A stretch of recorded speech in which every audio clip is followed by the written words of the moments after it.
Voltamos aqui com o Fabrício Andrade, que está conversando com a gente sobre o projeto Campo Futuro na área da fruticultura.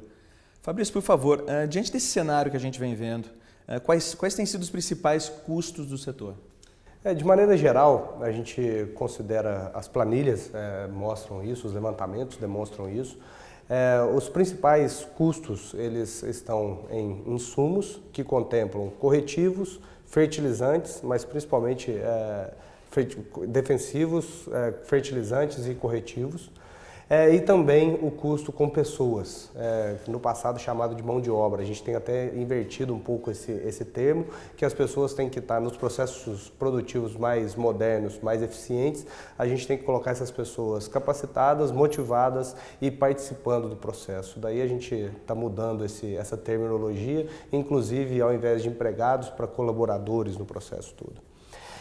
E esse é um ponto importante, que o Brasil ainda, com muita oportunidade de crescimento, não é uma questão apenas de elevação de salário mínimo, gerando aumento nesses custos. É uma questão de disponibilidade dessas pessoas, que o Brasil, voltando a crescer dentro do potencial que existe, a falta de disponibilidade de pessoas para trabalharem nas culturas, principalmente as mais intensivas no uso de pessoas. Fruticultura é um grande exemplo disso.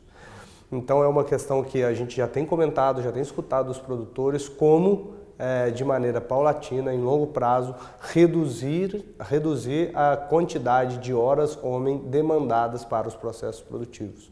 Então esse é um processo que deve ser muito considerado. Mais uma vez, não devido apenas a custo, mas à disponibilidade de pessoas, uma vez que o Brasil com certeza volta a se desenvolver em algum momento. E o outro aspecto são os insumos de maneira geral, que eles estão muito atrelados à questão de dólar, muito precificado por empresas muito grandes. Então, em alguns momentos, a gente enxerga custos com fertilizantes e defensivos aumentando de maneira muito abrupta. Então, esse é um problema, um processo que preocupa muito os produtores, de maneira geral nas culturas, mas especificamente na citricultura, na fruticultura, que é muito intensiva, usa muito esse tipo de insumos, né? Ok. Aí, seguindo nessa mesma linha, quais são agora as principais variáveis que acabam afetando na rentabilidade do produtor? São muitas variáveis, mas já que você comentou as mais importantes, né, as principais, certamente a produtividade.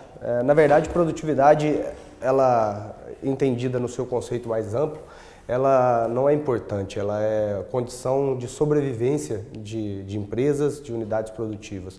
Ou seja, fazer cada vez mais com menos, né? E isso a gente enxerga num processo, num mundo mais globalizado, com diversos países produzindo diversos produtos que nós produzimos aqui no Brasil, isso torna muito importante em longo prazo. Mas de maneira específica, quantidade produzida por unidade diária, ou toneladas, ou caixas, ou sacas por hectare produzido. Essa, de fato, é uma variável que tem um impacto gigantesco no resultado final de rentabilidade e lucratividade. A outra é preço desses produtos. Então, um aumento ou uma redução de 10% no preço de qualquer produto recebido pelo produtor tem um impacto gigantesco, muito significativo na lucratividade, na rentabilidade, na sustentabilidade desse processo. Então, nós temos que entender duas coisas para atuar: nível de preço, e a gente só aumenta nível de preço quando a gente aumenta consumo.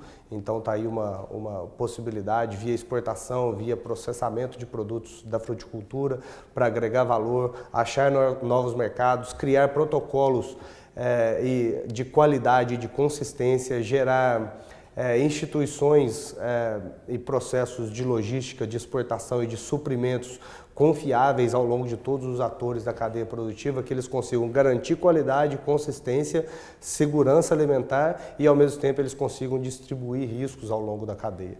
Então, à medida que você trabalha nessas variáveis, que eu mencionei de maneira breve e de maneira mais generalizadas, o que a gente tem que fazer após garantir um nível de preço maior, via consumo aumentando de diversas formas, nós temos que tentar entender como que a gente pode reduzir o impacto da oscilação desses preços na atividade dos produtores. Aí entram diversos instrumentos de gestão de riscos que podem ser utilizados para que se garanta um preço mais alto e um preço mais estável e previsível em longo prazo. Então, produtividade com preço elevado e mais previsível são três aspectos que geram impactos muito grandes na lucratividade e na sustentabilidade dos negócios. Ok. Para a gente finalizar, Fabrício, eu queria te pedir, faz um panorama para a gente geral aí do futuro da fruticultura do Brasil. De maneira geral, e até acredito que essa opinião pode ser um pouco tendenciosa, porque eu também sou produtor, né, rural, mas a gente enxergando todos os dados macroeconômicos com relação ao agronegócio, com relação a que seja fruticultura, que seja agricultura de grãos ou de café ou de leite, nós enxergamos um potencial muito interessante. Por quê? Se a gente pegar antes da década de 2000, houve muitas pessoas até consideram como revolução verde, houve um aumento muito rápido e intenso na produtividade das principais culturas consumidas no mundo. E, consequente, de maneira natural, o consumo não cresceu na mesma proporção. Então nós tivemos, década de 80, década de 90 e começo da década de 2000, uma época de preços normalmente pouco atrativos, que não remuneravam os custos de produção. E de 2000 para cá, a gente enxerga, devido a esses dados ainda, principalmente por aumento de consumo nos países do Sudeste Asiático, principalmente puxado pela China, um incremento na demanda agregada da maioria dos produtos agrícolas. Então a gente enxerga uma mudança de patamar de preços da maioria dos produtos agrícolas muito clara.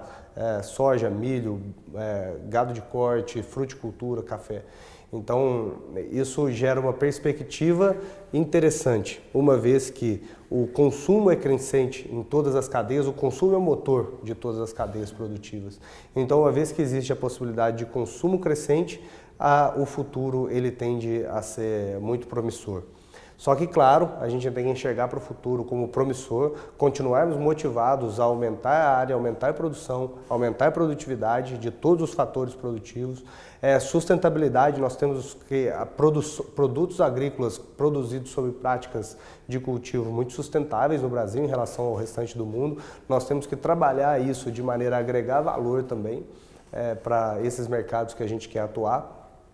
E trabalhar para resolver os problemas, alguns macro, que a gente tem que contar com o apoio de diversas organizações, entre elas a CNA, que já tem desempenhado um papel nesse sentido, mas também muito, como costuma se dizer, dentro da porteira. Os produtores de maneira diligente, de maneira sistemática, melhorando os seus processos produtivos, aumentando a sua produtividade, aumentando a eficiência e a qualidade de maneira geral dos seus produtos. A gente conseguindo, nesse contexto de futuro promissor, conseguindo resolver esses problemas, com certeza nós vamos ter uma agricultura, uma fruticultura crescendo de maneira pujante no Brasil. Só que, claro, a gente tem que arregaçar as mangas e começarmos a trabalhar, porque esse panorama todo que eu acabei de traçar, comentar, isso é uma tendência, só que todos esses aspectos que a gente precisa corrigir, eles dão muito trabalho. Então a gente precisa trabalhar de maneira intensa e diligente nesse processo.